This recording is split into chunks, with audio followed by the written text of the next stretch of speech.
بسم اللہ الرحمن الرحیم۔ السلام علیکم پیارے دوستو۔ ایک سنار کے انتقال کے بعد اس کا خاندان مصیبت میں پڑ گیا، کھانے کے لالے پڑ گئے۔ ایک دن اس کی بیوی نے اپنے بیٹے کو نیلم کا ایک ہار دے کر کہا، بیٹا اسے اپنے چچا کی دکان پر لے جاؤ، کہنا یہ بیچ کر کچھ پیسے دے دے۔ بیٹا وہ ہار لے کر چچا جی کے پاس گیا۔ چچا نے ہار کو اچھی طرح دیکھا اور پرکھا اور کہنے لگا، بیٹا ماں سے کہنا کہ ابھی مارکیٹ میں بہت مندی ہے، تھوڑا رک کر فروخت کرنا، اچھے دام ملیں گے۔ چچا نے اسے تھوڑے سے پیسے دے کر کہا کہ تم کل سے دکان پر آ کر بیٹھنا۔ اگلے دن وہ لڑکا روزمرہ دکان پر آنے لگا اور وہاں ہیرو اور جواہرات کی پرکھ کا کام سیکھنے لگا۔ ایک دن وہ بڑا ماہر بن گیا، لوگ دور دور سے اپنے ہیروں کی پرکھ کرانے آنے لگے۔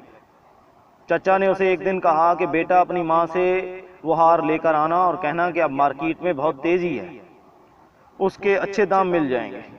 ماں سے ہار لے کر اس نے پرکھا تو پایا کہ وہ تو جیلی ہے۔ وہ اسے گھر پر ہی چھوڑ کر دکان پر لوٹ آیا۔ چچا نے پوچھا ہار کیوں نہیں لائے؟ اس نے کہا وہ تو جیلی تھا۔ تب چچا نے کہا جب تم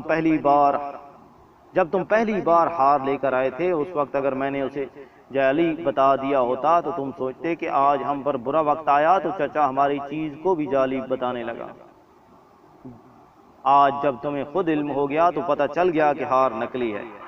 سچ یہ ہے کہ علم کے بغیر اس دنیا میں ہم جو بھی سوچتے، دیکھتے اور جانتے ہیں سب غلط ہے، اور ایسی ہی غلط فہمی کا شکار ہو کر ہمارے رشتے بگڑ جاتے ہیں۔ تو دوستو، ذرا سی رنجش پر، ذرا سی غلط فہمی پر اپنوں کا دامن ہمیں نہیں چھوڑنا چاہیے، کیونکہ اپنوں کو اپنا بنانے میں پوری زندگی گزر جاتی ہے۔ السلام۔